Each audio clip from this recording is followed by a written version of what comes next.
보통 대형 제작사들은 좀 외곽 지역에 창고 운영하고 있잖아요. 대형 창고를 가지고 있어서 근데 그게 창고 유지비가 조금 많이 들어서 빠르게 재공연이 안 될 공연 같은 경우에 오히려 무대를 폐기하고 다시 재제작하는 게 낫다고 하더라고요. 네. 근데 이제 중소극장의 경우들은 어떻게 그런 창고를 가지고 있는지 어떤지가 좀 궁금하네요. 다는 모르겠는데 창고 세를 내면서 그 세트를 보관할 만한 제작 라인업들이 많은 회사가 창고를 운영하겠죠. 그 창고로 세트가 들어간다라는 얘기는 이 공연은 몇 번이고 해볼 만한 가치가 있다. 다시 공연들. 네. 근데 창고로 이 무대가 글로 가지 않고 폐기된다. 그건 뭐 기약 없는 작 들었을 기약 때. 없는도 약간 희망 같아요. 네. 아 맞아요. 이런 얘기 막 있잖아요. 여기까지가 제작사가 바로 네. 어떤 공연을 끝내고 나서 세트를 불태웠다라든가 뭐 이런 얘기들이 돌죠. 네, 그런데 이제 그런 것도 있어요. 그 이제 시데레우스 같은 경우에는 똑같은 무대 같은데 아트원에서 했었을 때랑 예스24에서 했었을 때랑 지금 이제 플러스 시어터 했었을 때랑 넓이가 달라요. 공연장 넓이가. 그럼 무대를 자꾸 잘라야 돼요. 예, 그래서 이제 이렇게 되면은 무대 보관도 해야 되고 무대 보수도 해야 되니까 예전에는 초연을 하고 나면 그 다음 재연할 때는 무대 제작비나 의상 제작비나 이런 것들이 다 세이브되면서 제작비가 좀 아껴지고 거기에 따라서 수익률이 좀 높아지고 이렇게 돼야 되는데 지금은 원자재 값이 워낙 비싸지고 보수 그다음에 창고 보관료 이런 것들이 자꾸 높아지면서 초연 때나 재연 때나 제작비가 비슷하게 들어가는 경우가 있어서 차라리 어디서 공연을 해야 될지 모르겠고 언제 재연될지를 모르겠다. 안 하는 건 아닌데 이러는 경우가 생기면 무대를 그냥 폐기하는 경우도 꽤 많이 있어요. 보관한다고 이게 다 그대로 원상복구돼서 제대로 보관되는 것도 아니고 해서. 맞아요. 창고 왜냐면 또 관리하는 인력도 있어야 되고. 무대 세트가 창고에 들어간다고 하더라도 사실 그 다음에 연출이나 버전이 바뀌면 그걸 사용 못하는 경우도 있습니다.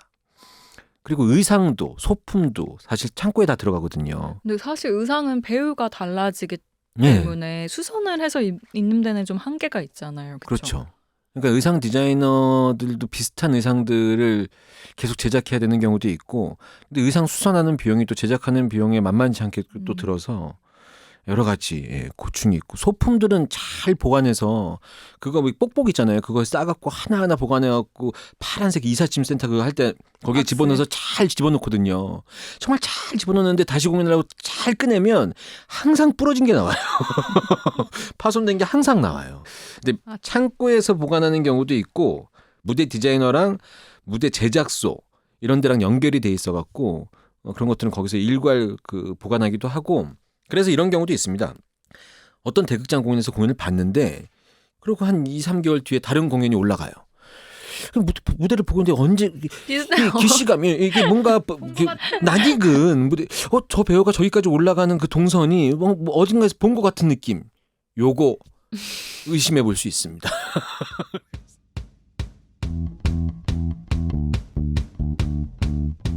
이럴 거면 뮤지컬 13회 1부 시작하겠습니다. 안녕하세요. 저는 해화로운 공연 생활의 진행자이자 주식회사 랑의 대표 안영수입니다. 안녕하세요. 뮤지컬 매거진 더 뮤지컬 편집장 배경입니다. 반갑습니다. 반갑습니다. 저희 박수치기.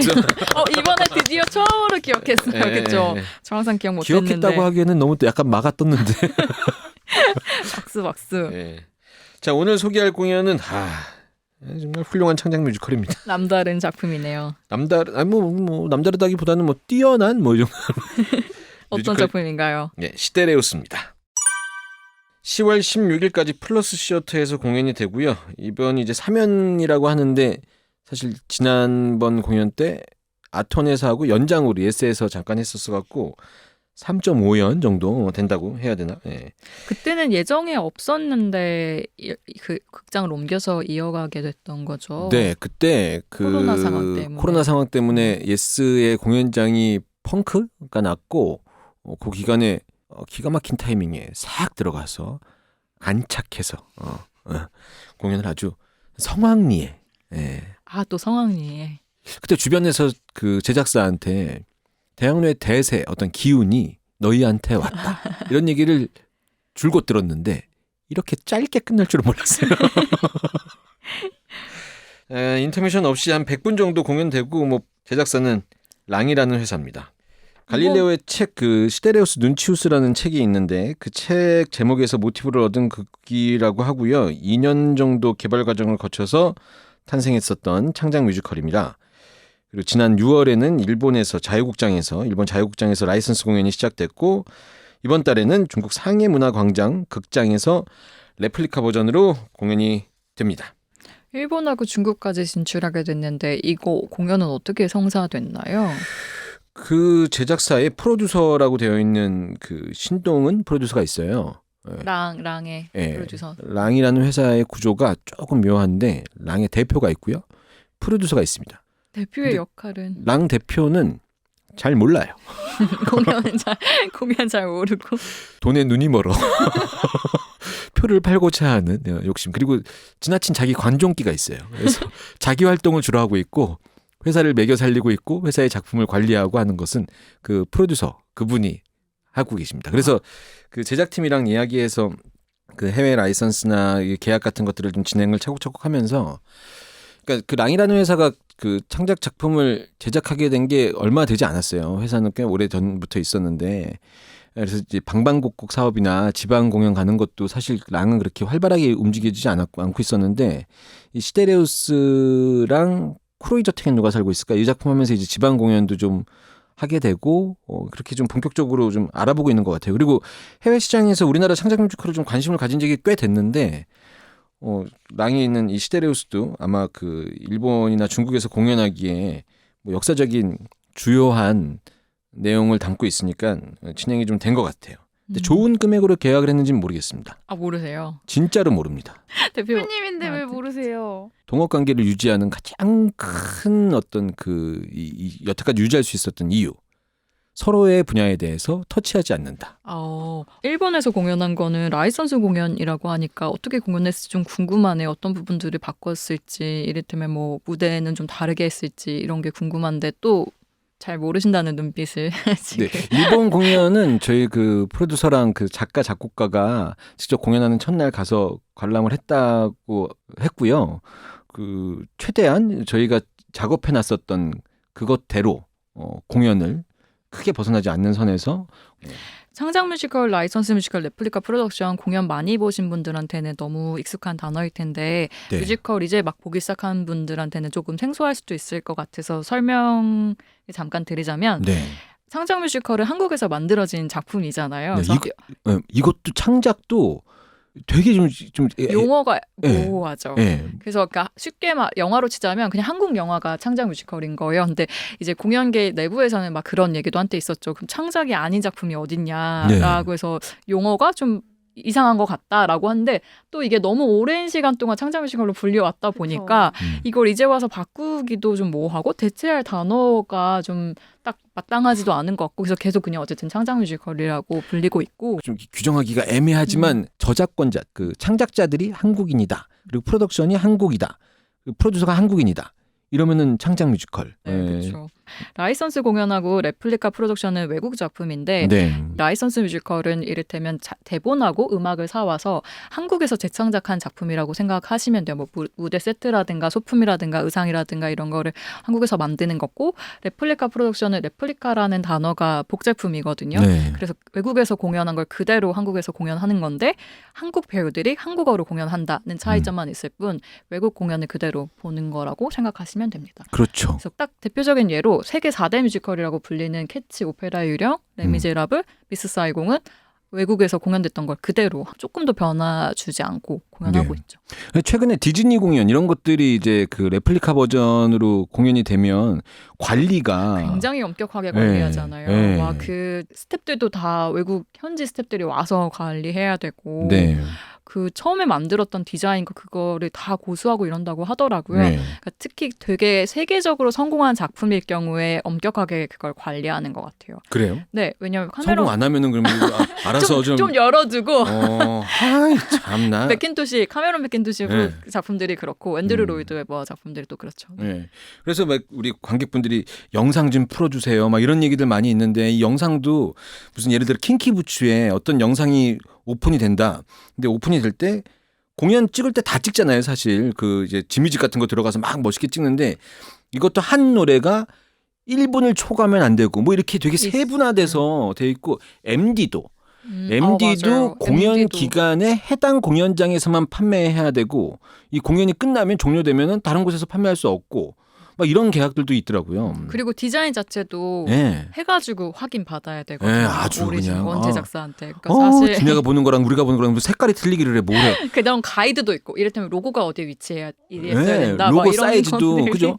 그 공연 제목에 비례해서 몇십 프로 정도의 크기로 저작권자들을 써야 된다. 뭐 이런 것들도 다 있어요. 되게 세세해요. 네. 지금 생각나는데 라이온 킹 같은 경우도 진짜 그게 엄격해서 네. 조금도 뭘 바꿀 수가 없는 거예요. 네. 네, 또 그렇게 관리를 하고 있으니까 오랜 시간 동안 또 명성을 유지하면서 계속 공연이 잘 되는 것 같기도 하고 그래요. 그러니까 또 잘 관리해서 잘 유지되는 것 같기도 하고 저는 우리나라라는 이 특성이 확실히 좀 라이선스 공연이 좀 작업하기가 좀 더 편하지 않나? 우리나라 사람들이 좋아할 만한 것들 좀 요소요소에 좀 배치하고 무대도 좀 확장해서 좀 달리하고 뭐 그런 게 좀 필요하지 않나 이런 생각도 들어요. 그리고 이제 영어권이 아니니까 우리나라만의 이 말맛이 있잖아요. 이 말맛을 잘 살리려면 그런 게 좀 많이 풀어져 있어야지 되지 않나 이런 생각도 좀 들고 시데레우스 얘기해야 되는데. 아, 그러니까. 네. 시데레우스 이것도 저 궁금했는데 네. 또 워크숍을 통해서 나온 작품이잖아요. 네. 바르코 한예종 뮤지컬 창작 아카데미 독해에서 처음 선보였고 네. 그 다음에 바로 이어서 충마트 센터 블랙앤블루 시즌 4에서 리딩 공연을 했는데 네. 랑이 언제 그러면 이거를 제작을 하기로 결심했던 거예요? 블랙앤블루에서 같이 공연이 됐었고 그 당시에 같이 개발됐던 작품 중에서 굳이 등수를 매기자면 다른 공연이 더 우수한 선정됐나요? 그 평가를 받아서 공연되었죠.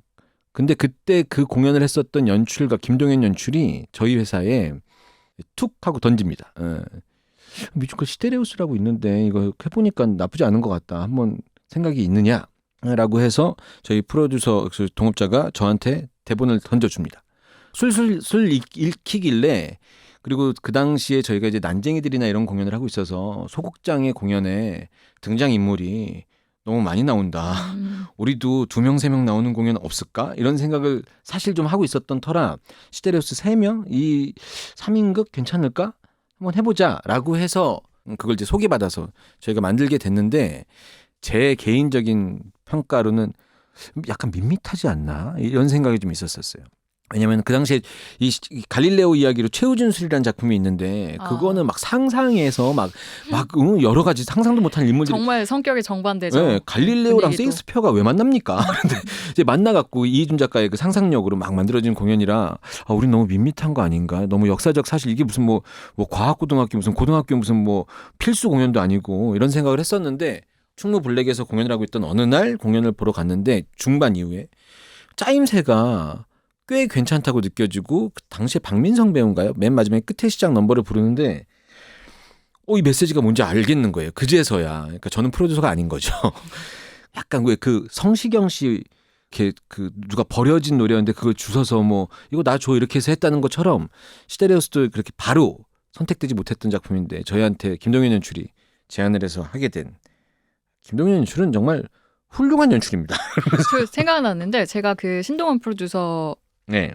잠깐 만났던 적이 있는데 시데레우스 얘기 그때 들었었는데 신동원 프로듀서는 가사를 되게 중요하게 생각한대요. 근데 시데레우스는 가사가 너무 잘 들려서 네. 제작을 결심했다고 그런 얘기 해주셨던 게 지금 생각났어요. 그럼 저한테는 비밀이었나 봐요. 저한테는 그런 얘기 안 하고 오빠 이거 괜찮아? 그래서 이래서 했거든요. 가사가 되게 좋았다고. 예, 저도 그 끝의 시작이라는 넘버를 제가 하고 있는 해화로운 공연 생활의 유튜브 채널에 한동안 마지막 엔딩곡을 항상 틀었는데 그 가사가 좋았어요. 저도. 실제로는 이게 옛날에 알쓸 신잡에도 한번 나왔던 얘기인데 갈릴레오가 종교 재판 받다가 마지막에 이 억울함을 나타내면서 그래도 지구는 돕니다. 이러지 못했다. 그거 하면 바로 죽었다. 화형이다, 화형. 예.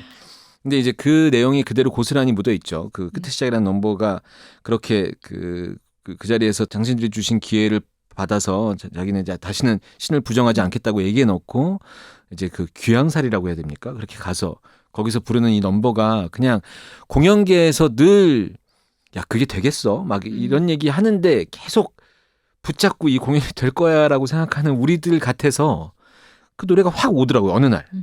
그때부터 약간 시데레우스가 저한테는 그냥 그런 의미로 왔었던 작품 이렇게 생각이 되더라고요. 갈릴레오 역에는 정상윤, 박민선, 이창용, 케플러 역에 기세중, 배나라, 신주엽, 마리아 역에 조윤영, 박세인 배우가 출연하고 있고요. 극중 재판관의 실루엣이 나오는데 이게 아니요, 이걸 제가 언제 한번 얘기했는데 이날 이후부터 시데레우스의 어떤 그 밀도나 이런 게 떨어지기 시작한 것 같아요. 이걸 괜히 얘기했어요.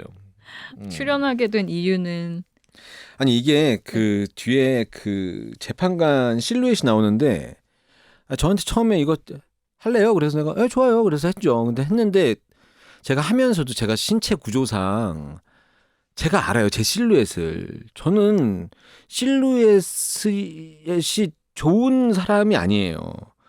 제 생각엔 영상 그 디자인하시는 분이 제 실루엣을 따서 몇 개를 겹쳐갖고 되게 그 약간 몽환적으로 쓸 줄 알았어요. 너무 선명하게. 여하튼 저는 이번에 사면할 때 그 영상 바꾸자. 그 좀 어깨 넓고 좀 권위적인 모습의 종교 재판이니까 이런 걸로 좀 보이게 하자. 안 바꾸더라고요. 사연이 된다면 반드시 시데레우스에서 바꾸고 싶은 것 이겁니다. 실루엣. 예. 근데 저는 이제 모르고 갔거든요. 근데 딱 보고 나서 대표님 같았어요. 볼 때 알았다고? 네. 아 진짜요? 그러니까 이건 정말 잘못 만든 거예요. 딱 보고 나서 왠지 맞을 것 같은데 이런 생각을 하고 나서 나중에 자료 찾는데 맞다고 나오더라고요. 예, 피디님 그래도 영수님에 대한 애정이 뒷모습만 보고 바로 알 정도로 뒷모습 아니에요? 앞모습이에요. 앞모습으로 나. 앞에서 이렇게 손짓하잖아요. 예. 앞모습을 손짓하면서 막 어쩌고 저쩌고. 야 양준모 목소리에 제 실루엣이랑 이게 영 아니에요. 예. 랑의 정식으로 요청하고 싶습니다. 사연 때는 영상을 바꿔라. 예. 줄거리 한번 알아보도록 하겠습니다. 시데레우스라는 말이 사실 그 입에 탁탁 붙는 말은 아니잖아요. 우리끼리나 이렇게 하지. 갈릴레오의 이야기입니다. 갈릴레오 이야기. 역사 속의 실존 인물이랑 실제 사건에 이제 나름의 작가적인 상상력을 더한 극이고요. 극 중에 나오는 마리아는 이제 아버지 갈릴레오에게 그 자신의 방에 숨겨둔 편지들을 불태워달라는 편지를 받습니다. 그러니까 갈릴레오가 마리아한테 딸한테 보낸 편지죠. 이제 마리아가 편지를 찾다 보니까 발신인이 케플러라는 낯선 이름이고 마리아가 이 편지들을 이제 읽으면서 이 드라마가 공연이 이제 시작이 되는 거죠.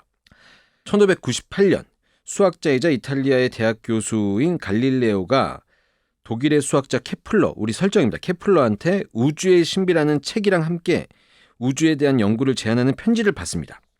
갈릴레오가 이제 읽어보고 단번에 거절을 하는데 케플러가 끈질겨요. 그래서 계속 편지를 보냅니다. 그래서 그 극 중에 보면은 띵 하면서 그 아치 뒤에 빛이 이렇게 왔다 갔다 가면서 요런 연출 보면서 좀 귀엽고 이런 연출이라고 생각해요. 하지만 저는 초연 때는 뭐지? 이러면서 예. 배우들도 이 띵 소리에 맞춰서 이걸 편지를 꺼내서 읽어야 되니까 이거 처음에 이거 잘 안 맞거든요. 근데 하다 보면 인간은 적응을 쉽게 해서 기가 막힌 타이밍에 딱딱 봤죠. 케플러가 보내는 그 가정 별들이 원형 궤도를 돈다. 이 가설이 틀린 것을 증명하기 위한 연구를 하던 중에 언급조차 금기시되던 지동설이라는 걸 대입을 한다면 이 황당한 가설이 어쩌면 맞을 수도 있다는 답을 갈릴레오가 내리게 되는 거죠. 이때부터 이제 마리아는 위험해지는 것을 느끼기 시작하고 갈릴레오는 이제 학문적으로 가설을 내세우는 것 정도까지는 괜찮지 않을까 이러면서 케플러도 그 가설에 대해서 동조하고 이러면서 극은 당시의 시대적인 상황이랑 대입해 본다면 굉장히 위험한 쪽으로 흘러가게 되는 겁니다. 학문적으로는 가설을 세우고 연구를 하는 것뿐이지만 당시는 이제 종교가 절대 권력이었던 시대이기 때문에 신성모독 이렇게 돼서 이제 극 중에 나오는 브루노의 최후를 잊으셨나요? 막 이게 이제 그 뮤지컬 최후 진술에도 나오는 인물이기도 해요. 이 지동설을 주장하다가 화형에 처해지는. 그래서 이런 내용을 알리기 위해서 당시 이제 뮤지컬 시데레우스 초연 때는 시데레우스를 알리는 기간, 뭐 전하는 기간인가 이런 시기를 만들어서 이 시데레우스에 나오는 극중 인물들에 대한 것들을 간단하게 좀 써서 전담가처럼 만들어서 신문처럼 만들어서 공연에 오시는 분들한테 나눠드리고 했었어요. 이제 제가 열정이 부족했나요? 이번엔 그걸 못 만들었네요. 이번 시즌은 아주 건방진 생각. 시데레우스 정도면 이제 다 아시겠지. 많이 이런 봤으니. 건방진 생각을 네네. 해서 3.5연이니까. 네. 이건 한 13.5연 돼야지 해야 되는 생각인데 요런 시간이 있었습니다.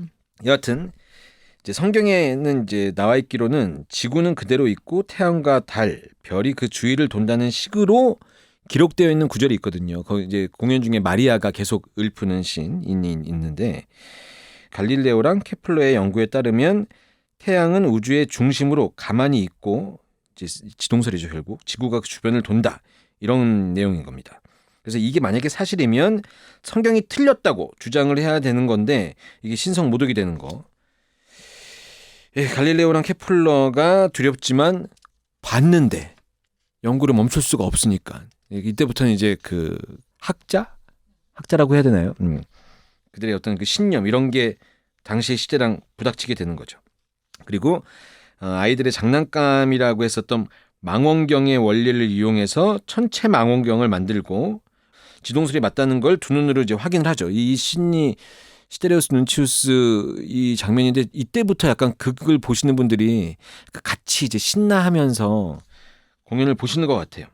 그리고 이제 마리아가 편지를 읽고 있는 이때는 갈릴레오의 종교 재판을 앞두고 있는 시점이라 수녀인 마리아는 교황청으로부터 아버지가 이단이냐고 이제 질문을 계속 받고 답신을 해야 됐던 상황인 겁니다. 이 드라마상에 갈릴레오의 딸이기도 하고 수녀였었던 수녀라는 역할도 그렇지만 이 진짜 실제 수녀이기도 했었고 마리아가 이제 그 시대에 이루어진 지동설 연구의 위험이랑 모두가 사실이라고 믿고 있었던 것이 만약에 사실이 아닐 수도 있다는 것에 대해서 얘기하면 이 시대의 혼란을 이제 얘기하는 거잖아요. 이렇게 되면 이제 갈릴레오랑 케플러가 매우 위험해지는 거고 이제 그런 그 판단 이런 것들을 해야 되는 상황인데 결국 이 작품의 마지막 메시지는 뭐 스포일러 이런 얘기를 할 것도 아닌 것이 지금 우리가 다 알고 있는 역사적 사실이니까 그 드라마를 이끌어가고 있고 갈릴레오가 마지막 선택을 할 때 마리아가 갈릴레오한테 어떤 그 확신을 주는 장면 이게 실제 사건이랑은 조금 다르거든요. 근데 그런 장면 때문에 아마 공연을 보시는 분들이 약간 더 그 메시지를 제대로 받아가시는 게 아닌가 이런 내용을 담고 있습니다. 그리고 그 이제 이거 얘기하다 보면 항상 그런 게 있어요. 그 역사적인 사실이랑 이 아까 작가의 상상력으로 집어넣었던 것들 이게 뭐 어떤 차이가 있는지 말씀을 드리면 좋을 것 같아서 제가 그걸 좀 받아갖고 왔는데. 오, 준비해 오셨어요. 예, 요거 사실 저도 좀 헷갈리거든요. 이렇게 준비해 오신 거 처음인 것 같은데 역시 제작사가 랑인이어가지고. 아니요, 지난번 녹음한 다음에 집에 가는 길에 PD님이 경고 내리셨어요. 네. 일단 역사적인 사실인 부분을 그냥 간단하게 몇 가지만 말씀을 드리면 갈릴레오랑 케플러가 실제로 편지를 주고받았냐? 실제로 편지를 주고받았습니다. 네. 근데 그렇게 많이 주고받은 내용이 아니라고 공연은 하더라고요. 계속 주고받으면서 이렇게 네. 공연이 진행. 공연은 띵 할 때마다 계속 왔다 갔다. 그런 정도는 아니었고 네. 몇 통의 편지를 주고받았다고. 네. 그렇습니다. 그리고 역사적인 사실인 게 아까 말씀드렸던 이 마리아라는 그 존재, 이 딸은 실제 갈릴레오와 부녀 사이는 맞고 이 부분은 뭐, 예, 그리고 마리아가 쓴 책도 있죠. 그래서 이건 역사적인 사실이고, 그리고 갈릴레오가 우주를 관측할 수 있는 망원경을 실제로는 먼저 만듭니다. 예. 먼저 만든 후에 케플러가 후세대한테 더 잘 보일 수 있는 천체 망원경이라고 더 좋은 망원경, 케플러 망원경. 큰 맨 마지막에 갖고 나오는 그 망원경. 네, 그게 이제 역사적인 사실이고. 그리고 갈릴레오가 실제로 비즈니스에 굉장히 능한 사람이라고 그 역사적으로 수완이 좋고 말도 세고 그래서 그 더 가까이 신 이렇게 뭐 띠용이라고 우리끼리 하는 그 뭐 이 장면은 그런 것에 근거해서 그리고 이 띠용이를 만들고 했었던 그 씬을 만들었던 그 당시 초연 때 우리 정민 배우랑 박민성 배우랑 고영빈 배우 이 배우들이 합심해서 만들어 놓은 씬이에요. 더 가까이라는 씬이. 그 띠용이라는 머리지 자체는 어떻게 누구의 아이디어로? 제가 알고 있기로는 물론 연출님의 그 오케이가 떨어졌겠지만 안무 연출 그리고 그 당시 정민 배우가 아이디어를 많이 냈던 것으로 알고 있습니다. 예. 그리고 이걸 띠용이라고 명명한 것에 대해서는 그건 관객들이 만들어준 말인 것 같고. 그거를 지금은 현재 시데레우스를 계속하고 있는 박민성 배우가 이 씬을 잘하기 위해서 무던히 애를 써요. 네. 그리고 이제 그 역사적 사실과 상관없이 드라마를 위해서 만들어낸 그 이제 픽션인 것들이 갈릴레오랑 마리아 그리고 그러니까 갈릴레오랑 마리아가 케플러를 실제로 만난 적이 사실은 없습니다. 공연 중에는 맨 마지막에 이제 이 시데레우스를 보시면서 제일 헷갈리시는 부분이 갈릴레오랑 케플러가 언제 만난 거냐. 근데 그게 연출해 보면은 연구할 때 계속 만나서 연구한 것 같아 보이잖아요. 근데 아닙니다. 각자 연구하는 공간에서 연구하는 장면을 그 원형 무대, 그 약간 경사 무대 거기서 같이 연구하는 것처럼 표현한 것뿐이고 극 중에는 나오죠. 나중에 케플러가 찾아오잖아요. 그래서 한 번만 생각한 대로 건방지고 막 이렇게 했는데 만난 적 없습니다. 근데 저희가 상상을 통해서 만난 것처럼 표현했죠. 그리고 갈릴레오와 케플러는 같이 연구를 한 적이 없다. 저희 신에서 내내 같이 연구하거든요. 할 수 있지? 그럼 이러면서 없습니다. 그리고 갈릴레오와 마리아는 실제로 편지도 주고받고 서로도 엄청 위해주는 다정한 부녀였는데 저희 쪽에서는 약간 갈릴레오가 연구하면서 딸한테 약간 관심을 안 가진 것 같은 느낌으로 표현이 되는데 굉장히 아주 다정한 부녀 사이였다는 게 우리가 책이나 이런 걸로 표현되어 있는 실제 모습이라고 하더라고요. 그리고 저희 공연 보면 갈릴레오가 종교 재판 받을 때 굉장히 힘들게 그럼 당신들이 주신 기회로 이러면서 막 어렵게 자기 자신의 어떤 주장을 포기하는데 실제로는 갈릴레오는 실제로 재판에서 빠르게 현실에 수긍하였다라고. 빠르게 현실에 수긍하지 않으면 당시의 종교는 힘이었으니까 죽는 수밖에 없는데 그렇죠. 네, 그렇죠. 저라도 그랬을 것 같고. 하지만 왜 TV에서 보면 갈릴레오가 마지막에 유배지에 가서 여생을 보내잖아요. 그때 연구했었던 기록들을 보면 끊임없이 하늘을 연구하고 그랬던 것처럼 나와 있더라고요. 영수님께서 설명해 주셨는데 이렇게 막 엔딩을 좀 바꿨다고 했잖아요. 원래는 빠르게 갈릴레오가 그렇게 수긍했는데 근데 그 작가가 그렇게 인터뷰를 했었는데 이 작품을 통해서 어떤 역사적인 사실을 전달하는 것보다는 그렇게 자기의 신념을 꺾지 않고 진실을 찾기 위해서 추구해 나가는 그 모습을 되게 보여주고 싶었다고 해요. 네. 그래서 아마 이제 엔딩도 그렇게 좀 수정이 됐을 거고 그런 부분에서 작가는 그런 인간상을 보여주고 싶었지만 또 영수님께서는 정반대에 있는 네. 빠른 현실 수긍 그렇죠. 네, 그래도 최근에는 마음이 울렸다고 하셨잖아요. 근데 그 끝의 시작 갈릴레오의 입장을 표현하는 넘버나 마지막 엔딩이 그냥 참 따뜻하고 좋긴 한데 마음이 안 와닿을 때가 많거든요. 근데 이게 묘하게 시데레우스라는 공연이 굉장히 잘 되고 있을 때는 별로 마음에 와닿지 않아요. 근데 시데레우스라는 공연뿐만 아니라 대학로가 위기에 처하거나 절절하게 마음에 와닿아. 가사 한마디 한마디가 절절히 와닿아. 지금 표정이 너무 와닿아요. 네. 그 절절한 심정이. 멈춰진 세상에 내가 작은 돌 하나 던져서 바뀔 수 있다고 믿었는데 아니라는 거잖아요. 그렇습니다. 그리고 이제 시데레우스는 사실 처음 공연했을 때부터 무대 얘기가 많이 나왔었어요. 네. 무대 예쁘다는 얘기가 굉장히 많았죠. 네, 근데 이제 그 무대 예쁘다는 얘기가 충무 블랙에서 공연했을 때 나왔었고, 충무 블랙이라는 공연장의 그 구조상 꼬마 전구 이런 것들이 쭉 무대랑 객석의 맨 뒤까지의 거리가 그렇게 길지가 않아서 천장에 있는 그 별을 표현한 전구들이 객석 전체에 뿌려진 것 같은 느낌이었었어요. 되게 그러니까 제작비로 따지면 별것 아닌 것 같은데 그게 그런 효과가 있었는데 이제 이게 일반형의 공연장으로 넘어오면서 그 느낌은 조금 안 나서 늘 아쉬워요. 그래서 아트원에 넘어왔을 때 기억이 나는데 아트원 천장에다가 꼬마 전구를 막 대롱대롱 막 달았었어요. 근데 이게 불을 켜놓으면 너무 이쁜데 키기 전에 2층에서 공연을 관람하고 있으면 이게 무슨 정글에 와 있는 것도 아니고 네, 이런 게 있어서 이걸 어떻게 좀 표현하면 좋을까 고민을 항상 하는 부분이에요. 근데 이거 이후에 영상을 좀 귀엽게 이렇게 쓰는 공연들이 대학로에도 시데레우스 이후에 그렇게 된 건 아닌데 시데레우스 이후에 더 많아지긴 한 것 같아요. 영상을 주로 쓰는 공연들이. 그래서 마지막에 영상 쓸 때 되게 모르고 공연 보러 가면 우리 PD님도 그랬지만 되게 귀엽잖아요. 생각지 못한 저기에 카메라가 있다니. 개인적으로는 그걸 왜 마지막에만 쓰지? 이런 생각도 좀 들어요. 저는 그 보면서 케플러가 진짜 너무 새하얀 바지를 입고 있잖아요. 아, 네. 그렇죠. 바지에 뭐 괜찮을까? 묻을까봐 계속 조마조마한 거예요. 네. 세탁이 네. 염려되는 게 근데 의외로 그 흰 바지에 뭐가 묻어서 고생한 적은 없고 바지가 터져서 고생한 적은 있습니다. 아, 그쵸. 조금 움직이면은 좀 네. 더 처질 수 있는 그런 타이트하더라고요. 실루엣. 스파는 정말 대단한 인류의 어떤 발견이다. 그런 생각이 듭니다. 자, 청취자분들이 보내주신 후기를 좀 읽어보면서 시데레우스 마무리 좀 해야 될 것 같아요. A열은 목 부러지고 B열이 앞 공간이 충분해서 편해요. 별과 별자리 조명이 아주 예쁩니다. 그리고 책 출판 후원 받으러 가서 머리에 쓰는 행성 모자 인상 깊었어요. 네. 책 출판 후원 받으러 가서 머리에 쓰는 행성 모자. 띠용입니다. 띠용이. 예. 방금 전에 저희가 얘기했던 예. 띠용. 그리고 A열 목 부러지고. 예.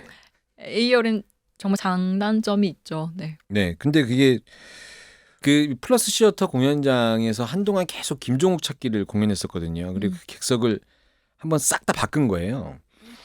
근데 그 지금 현재 A열이 간이 의자로 항상 깔았었던 자리예요. 그래서 거기에 의자를 돈을 들여서 놓고 그래서 지금 현재 B열이 그 당시에도 B열이었는데 그래서 B열과 A열의 공간이 길어요. 그래서 B열이 제가 보기엔 지금 공연 가까이서 보시는 거 좋아하시는 분한테는 제일 상석. 요즘에 이제 그 예스도 그렇고 뭐 이제 2열 앞에 요게 무슨 뭐 역단차 이런 얘기 있는데 플러스 시어터도 이제 그런 얘기를 많이 들었고 근데 시데레우스는 그 약간 경사 무대를 좀 쓰고 있어서 거기 올라가면 좀 잘 보이고 뭐 그런 게 있습니다. 예.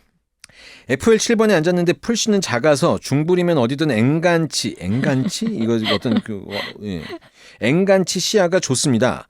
온라인 공연으로 처음 접하고 너무 재밌어서 영화관에서도 보고 드디어 현장 관극까지 왔습니다. 극중에서 갈릴레오가 교황청에 말을 들어달라고 호소하고 절규하는 부분 나올 때마다 나도 모르게 같이 울컥해서 울게 되더라고요. 온공 때, 이게 온라인 공연 때보다 더 다양해진 개그 코드와 현장에서 느껴지는 감정들이 행복한 관극을 만들어줬습니다. 가장 큰 건 갈릴레오와 케플러의 케미, 약파리 씬. 야 이게 띠용이 나오 약파리 씬. 예. 약간 조폭 약파리 씬. 초중반의 재미와 후반부의 감정 변화로 재미, 감동, 과학에 대한 지식까지 다 맛보실 수 있습니다. 이분은 랑이라는 회사에서 홍보 정말 잘 감사하다고 배우셨나 봐요. 뭐라도 네. 드려야 될 것 같은 네. 정도로. 사람이 좌절하지 않고 어떻게 자신의 신념을 이어나가는지 학자로서의 고충과 종교인으로서의 고뇌를 한 번쯤 깊이 생각해 볼 수 있는 공연인 것 같아 추천합니다. 또 각 인물의 가치관이 상충되고 대립되는 장면이 희열을 느끼게도 하고 안타까움을 자아내기도 합니다. 무엇보다 메디치 전화 앞에서 고군분투하는 갈릴레오가 제일 귀엽습니다. 아니 학자이면서 뿌리 깊은 종교인의 연구 결과와 신념 사이 그 고뇌 이거 안 보면 후회합니다. 이 후기도 굉장히 네. 애정이 담겨 있네요. 아 근데 진짜 이 시데레우스는 제가 그 제작사 대표라서 하는 얘기가 아니라 괜찮은 공연인 것 같죠. 진짜 좋은 공연인 것 같고 아까 먼저 제가 리뷰 읽었었던 그 케플러와 갈릴레오의 케미. 근데 저는 그 케미도 그렇지만 그 케플러들이 갖고 있는 어떻게 보면 갈릴레오의 분량보다는 케플러의 분량이 좀 적은데 케플러가 갖고 있는 이 한결같은 그 약간 긍정의 그리고 처음에 우주의 신비라는 자기의 책을 보내면서 갈릴레오와의 관계가 시작되는데 그게 잘못됐다고 갈릴레오가 이야기하거든요. 근데 이때 나름 어느 정도 실망도 해요. 근데 맨 마지막에 다시 하는 저는 그게 그러니까 처음에는 갈릴레오의 이야기다 이렇게 생각됐다가 요즘에는 케플러가 보내주고 있는 메시지가 관객들한테 더 좀 좋은 메시지처럼 다가오지 않을까라는 생각이 혼자 들어서 제가 제공이 좋다고 얘기하는 거니까 그만 얘기하고 싶은데 근데 더 해도 모자르지 않아요. 영수님이 또 이렇게 참여하고 있는 작품이니까 청취자분들이 네. 질문인 듯 질문 아닌 질문을 보내주셨어요. 제가 읽어볼게요. 네. 박민성 배우님이랑 갈릴레오 종신 계약해주세요. 그리고 하나 더 있는데 예. 실황 OST랑 스튜디오 OST 내주시고 페어별 실황 중계, 실황 뭐야? DVD 꼭 제작하셔서 판매하셨으면 좋겠습니다. 뭐 숨겨져 있는 대표님이에요. 그래서 이게 굉장히 두 줄밖에 안 되는데 마지막 거를 모든 후기 보내주셨던 분들이 다 이 문장을 넣어서 아. 보내주셨어요. 뭐 가능성이 있을까요? 높지 않습니다. 아쉬워할 청취자분들을 위해 뭐 좀 더 이야기를 해주신다면 가장 가능성이 높은 건 뭔가요? 일단 박민성 배우랑 종신 계약은 민성 배우나 제작사나 계약에 있어서만큼은 우린 프로입니다. 그래서 종신계약 쉽게 안 하고요. 근데 박민성 배우가 워낙 갈릴레오를 잘 표현해 주셔서 늘 고마운 배우고 실황 OST, 스튜디오 OST 두 개 다 지난 시즌 초연과 재연 때 했었거든요. 그리고 페어별 실황 중계 그 딱 한 페어밖에 실황 중계를 안 해서 박민성, 정욱진 이렇게 돼 있었었고 실황 DVD 만들어 본 적이 없습니다. 이번에 어떻게 그러면 중계 이번에요? 계획이 있으세요? 이번에는 영상 아무것도 안 찍었어요. 일단 배우들과 합의를 잘 맞춰야 되고 얘기가 잘 돼야 되고 근데 저희 회사가 그 적극적으로 DVD를 만들거나 이러진 않았어서 여기에 대해서는 좀 고민하고 있는 부분이고요. 가능하면 OST는 만들어 보려고 노력하는 쪽이거든요. 저희 회사도. 근데 쉽지 않을 수도 있을 것 같아요.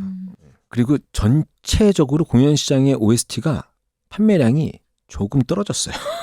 예전에 비해서는 네, 조금 한참 유행이었을 때보다 좀 떨어졌고 이게 온라인 공연 때문에 그런 걸 수도 있고 아니면은 이 OST라는 게 사실 CD 요즘엔 정말 그냥 기념품에 가까워서 네. CD로 듣는 경우가 없고 온라인으로 음원들이 나오면 그냥 그 온라인으로 듣잖아요. 그러니까 실제로 들으려면은 리핑을 해서 근데 리핑을 했던 얘기는 파일로 만들어졌던 얘기니까 이걸 공유할 수도 있잖아요.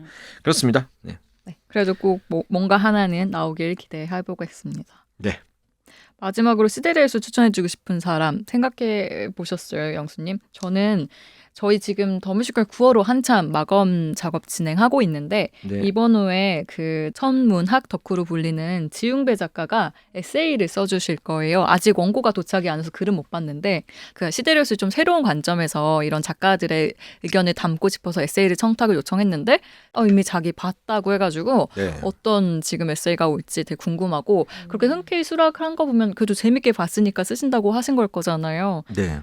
되게 기대하고 있는데 이렇게 천문학에 관심 있는 분들이 시데레오스를 보면 어떨까 그 후기가 저는 개인적으로 좀 궁금하더라고요. 작가님은 역사적인 사실이나 뭐 이런 거보다는 어떤 인간의 그런 신념에 초점을 맞췄다고 하지만 그런 천문학에 관심 있고 그런 분들도 어떻게 볼지 궁금해서 보셨으면 좋겠습니다.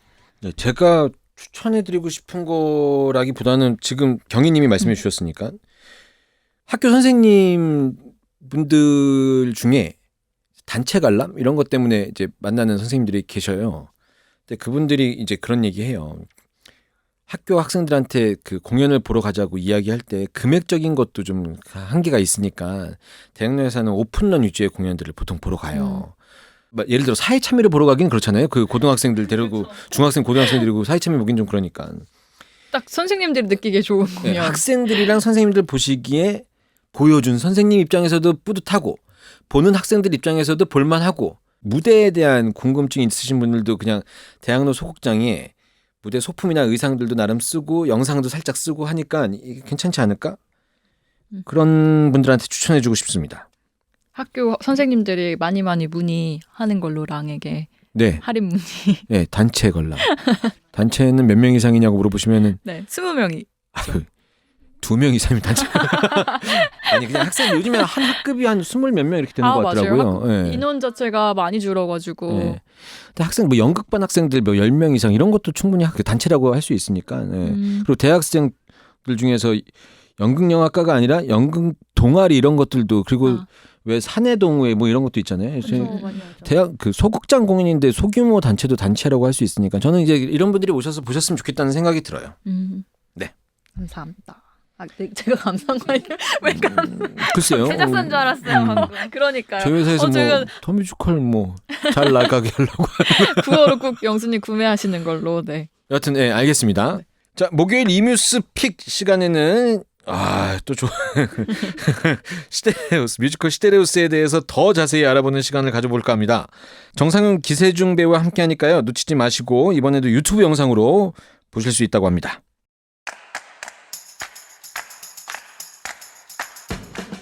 뮤지컬계의 소소한 소식들을 알아보는 시간 대학로 소식통입니다. 통통통. 소식 전해주세요. 네, 뮤지컬 박열 중계 소식이 있습니다. 8월 29일, 9월 5일, 9월 19일 여기 다 월요일이죠? 월요일. 예. 3회차로 진행이 되고요. 요즘에 월요일마다 안 쉬고 그죠? 온라인 공연이 계속 게다가 플레이디비에서도 계속 그 월요일 월요일 라이브 라이브 하고 하고 월요일이 더 볼 게 많은 것 같아요. 이제 1회차에는 김재범, 이정화, 권용국 배우 페어.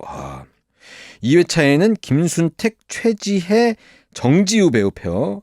3회차에는 백기범, 허혜진, 문경초 이런 배우 페어로 진행된다고 합니다.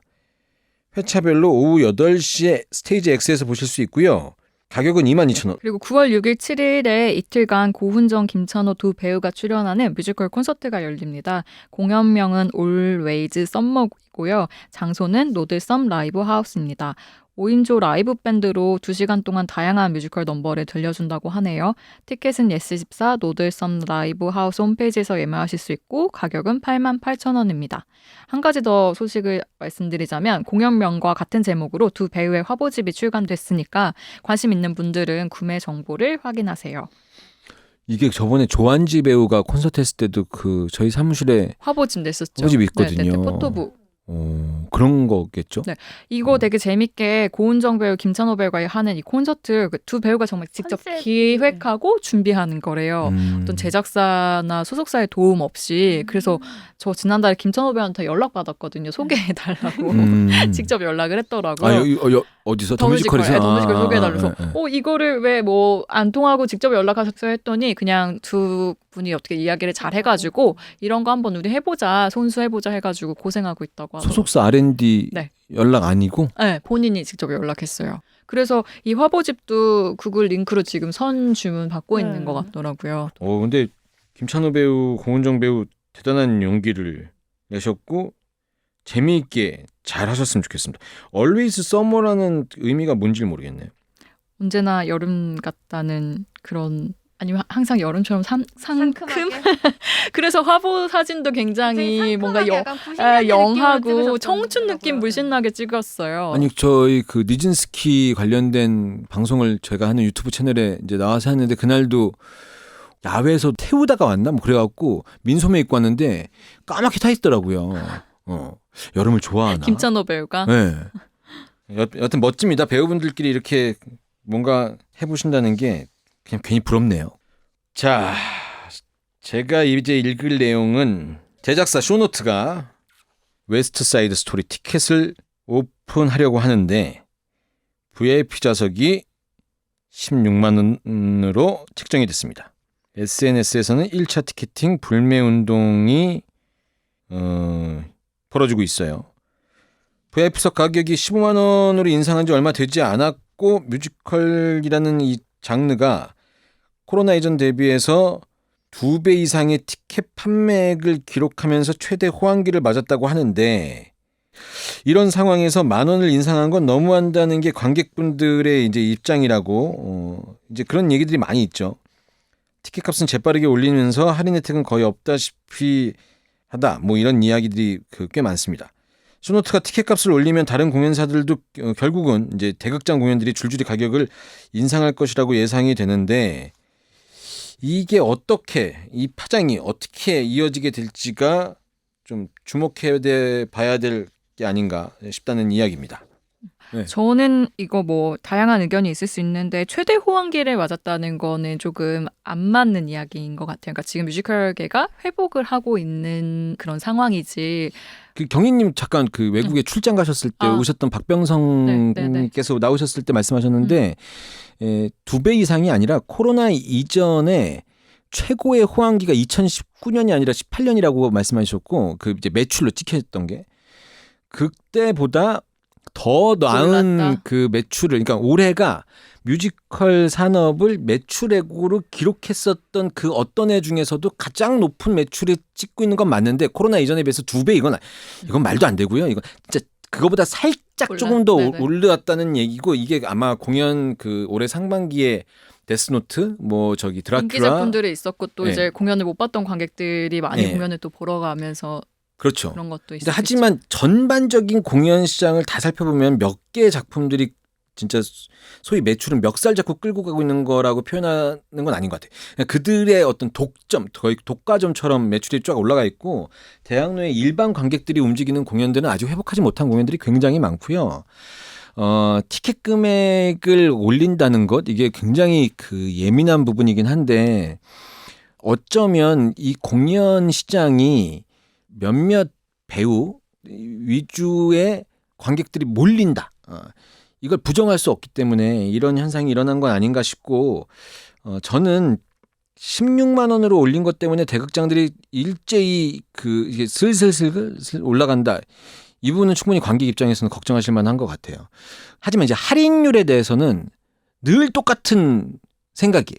기본적으로 할인율 같은 거 주는 정책을 만드는 것도 좋고 재관람 할인율 만드는 것도 좋고 제가 보기엔 뮤지컬 좋아하시는 분들 팬들 한 줌이거든요. 이 한 줌들이 생각하고 있는 이 마음을 좀 생각하는 듯한 리액션을 제작사들이 좀 취해야 될 필요가 있지 않냐.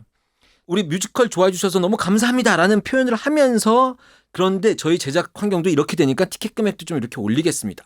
뭐 이렇게 좀 이렇게 돼야 되는데 한쪽으로 계속 하는 것 같으니까 기분이 왜 굳이 기분 나쁘게 갖고 좀 깝깝해 죽겠어요. 저는 동료들이 그렇게 리즈도 그렇고 헤드윅도 그렇고 좋은 공연 그렇게 많이 하면서 그거 따뜻하게 한마디 부러운데 안타깝고 개인적으로는 제가 대극장 공연을 한다고 해도 똑같은 선택을 하겠지만 저는 이 부분보다는 차라리 좌석 배치도 이런 부분에서 좀 더 그 형평성에 맞는 이런 배치도를 만들어내야 되지 않나 이런 개인적인 생각이 있고 이게 제가 하고 있는 산업 분야에 계신 분들한테 얼마나 욕먹을 말인지는 압니다. 그런데 그 맨 앞쪽에 있는 좌석은 목이 너무 아프니까는 S석으로 팔고 이거는 니즈랑 너무 동떨어져요. 이제는 배우를 앞에서 보고 싶어하는 관객들이 너무 많으니까 이 좌석은 비싸게 받는 건 저는 어쩔 수 없는 현실이라고 생각하지만 1층에 있는 사이드나 뒤쪽에 있는 좌석을 좀 구분해서 판매하고 차라리 2층에 있는 좌석 중에 안 팔고 있는 좌석 중에 일부를 시야 제한인데 소리나 이런 것들 시야는 50% 정도밖에 안 보이는데 이걸 아주 싸게 판든가 이렇게 이 방송을 듣고 계신 공연 관계자 여러분 이건 어쩔 수 없는 제 개인적인 생각이며 랑의 생각과는 전혀 무관하다는 것을 알아주셨으면 좋겠습니다. 그리고 저 일개 인간의 생각이니까 저와 생각이 다르신 우리 방송을 듣고 계신 분들 욕을 하시더라도 저 한 명한테만 이상입니다.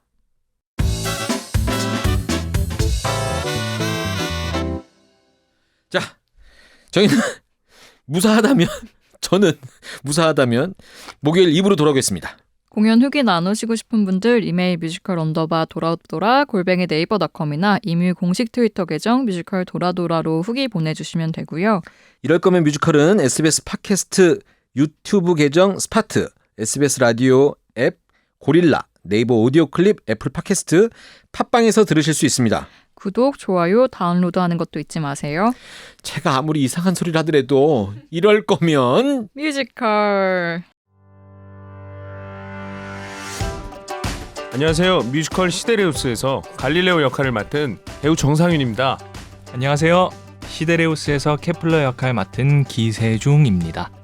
목요일에는 저희와 함께 별의 소식을 전하는 사람 뮤지컬 시데레우스에 관한 아름다운 이야기 나눠볼 테니까요. 놓치지 말고 꼭 들어주세요. 기다릴 수 있지?